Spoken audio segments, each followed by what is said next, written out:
వచ్చినాయి ఇవాళ ప్లాట్ఫామ్స్ కి ఏం కుదరలేదు. పాత రోజులకు మళ్ళీ ఆడెవడు మైక్రో ఫైనాన్స్ వాళ్ళ దగ్గర లేకపోతే వాళ్ళ దగ్గరికి వెళ్లాల్సిన అవసరం లేదు సరిగ్గా చేసుకుంటే డబ్బులు.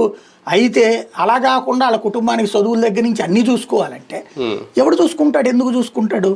ధనవంతుడు ఒకవేళ చూసుకుంటే వాడికి పేరు రావాలి, వాడి సంస్థకి పేరు రావాలనుకుంటాడు, కానీ ప్రభుత్వానికి ఎందుకు చేస్తాడు? దాంతో ఏమైపోతుంది, ఈయన ముందే అప్పుడేది స్టేట్మెంట్లు వీళ్ళ పత్రికలోనే వచ్చినాయి, ఎగబడిపోతున్నారని వీళ్ళే రాశారు. మార్గదర్శులు ఎగబడిపోతున్నారు, మనం ఏమైపోతుందని. మొన్నటిసారి 5 లక్షలు నమోదైన ఏం చెప్పారు చంద్రబాబు గారు, సమీక్షించి తర్వాత ఆగస్టుకి 50 లక్షలు కావాలి. 5 లక్షలు ఎక్కడ, 50 లక్షలు ఎక్కడ? వీళ్ళు ఇంతకు ముందే చిన్న తేడా చూడాలా. అన్న క్యాంటీన్లకి విరాళాలు అన్నారు, ఆ రోజున ఏదో ఇచ్చేసారు, అదిగో జనాలు ఎగబడి ఇచ్చేస్తున్నారు అన్నారు.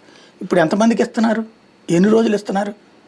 ఫస్ట్ దానం చేయాలనుకునేవాడి గుణము తన పేరుతో దానం జరగాలనుకుంటాడు, కానీ డబ్బులు నాది పేరేమో చంద్రబాబుకి లేకపోతే ప్రభుత్వానికి ఎవడండి ఇష్టపడేది?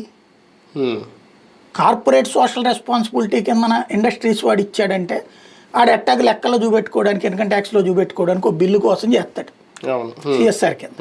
నిజంగా సరైనటువంటి కంపెనీలు ఇప్పుడు అదానీ లాంటోడు మోడీ పేరుతో ఇస్తున్నాడా భోజనాలు? ఇప్పుడు మొన్న కుంభమేళాలో భోజనాలు పెట్టాడు, తర్వాత ఒరిస్సాలో దీంట్లో భోజనాలు పెట్టాడు. అదానీ పేరు మీద పెట్టాడు కానీ నరేంద్ర మోడీ పేరు మీదనో యోగి ఆదిత్యనాథ్ పేరు మీద పెట్టలేదుగా. ఎందుకు పెడతాడు? దాదాపు 2